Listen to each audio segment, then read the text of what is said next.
Yeah, we can see the presentation. Okay, cool. So, hi everyone. So, as was mentioned, I'm a second-year electrical engineering student. I quite enjoy looking at problems with mathematics and with algorithms, and I should just start by saying that I'm not a epidemiologist or professional modeler in any way. So it's just an interesting project I did for fun.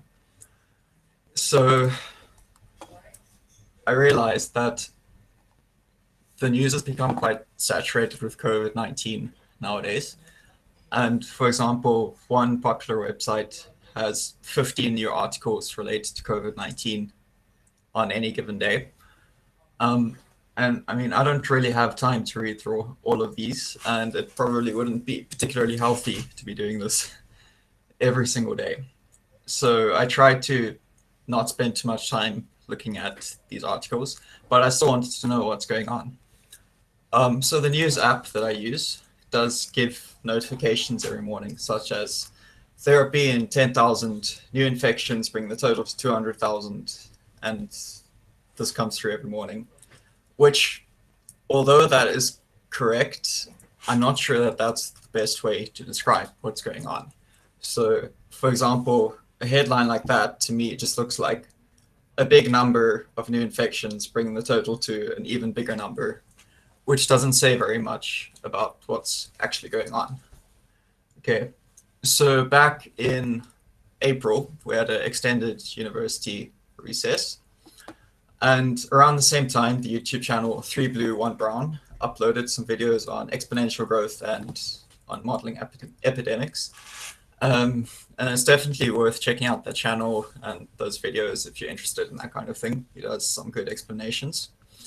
In particular, he spoke about exponential growth and how it's kind of unintuitive for the human brain to comprehend.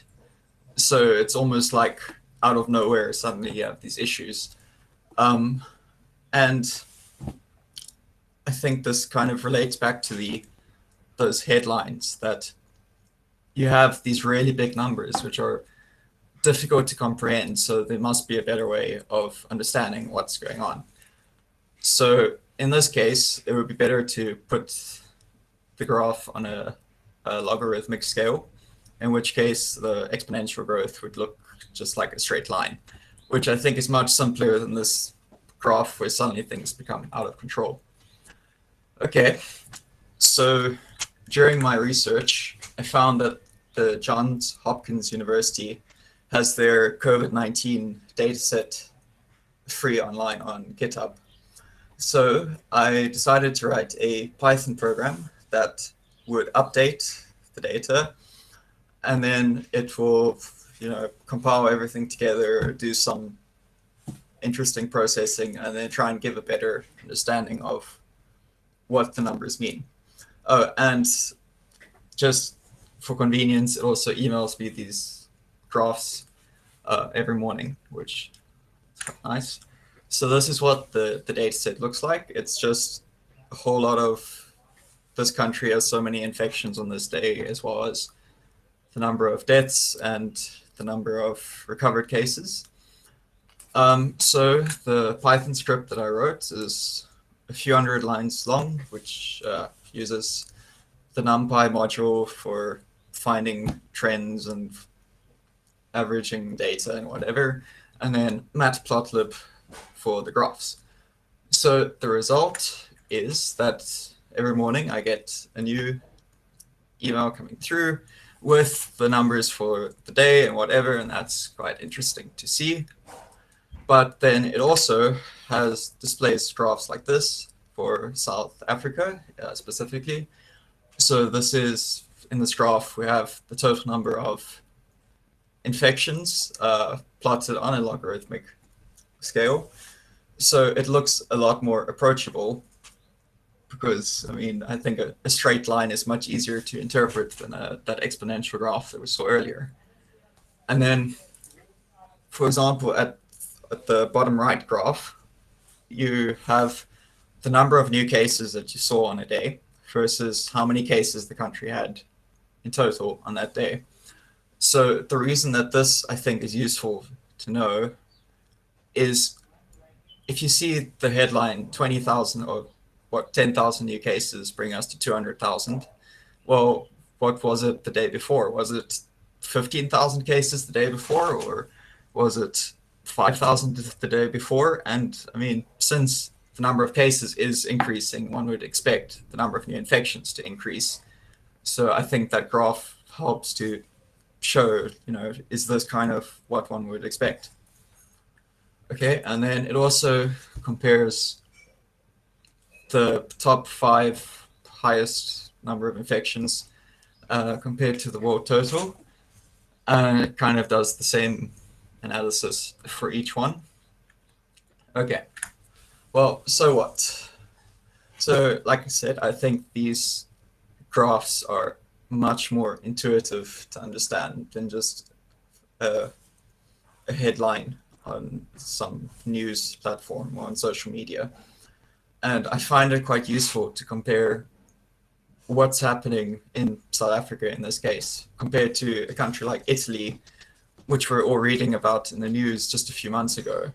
So at the moment, they aren't really in the news as much, and like the graphs kind of show that they've flattened out, which compared to us, we're still increasing quite a lot. And this helps somewhat, I think, to just get a feel for what to expect for the next few weeks. Okay. And then also, I think it's useful to be able to compare visually how we're doing compared to other countries with just as many cases, which also helps with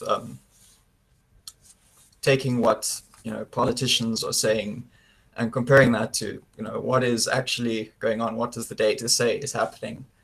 Like with the schools reopening, that was quite a big thing. I specifically remember an article saying there's been a spike in cases from the schools reopening, and I mean, there could have been, I don't know, but I'm not sure if that was a spike that would have been expected given the trend before that, or if it was specifically the schools reopening. So South Africans have been stuck at home for the last few months. And I think that having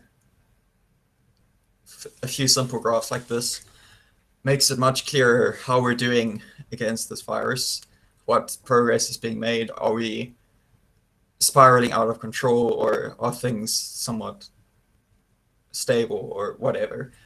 And that helps me because, of course, I'm a university student, so I want to do the things that university students do. I want to go out to do things with friends. I want to attend lectures.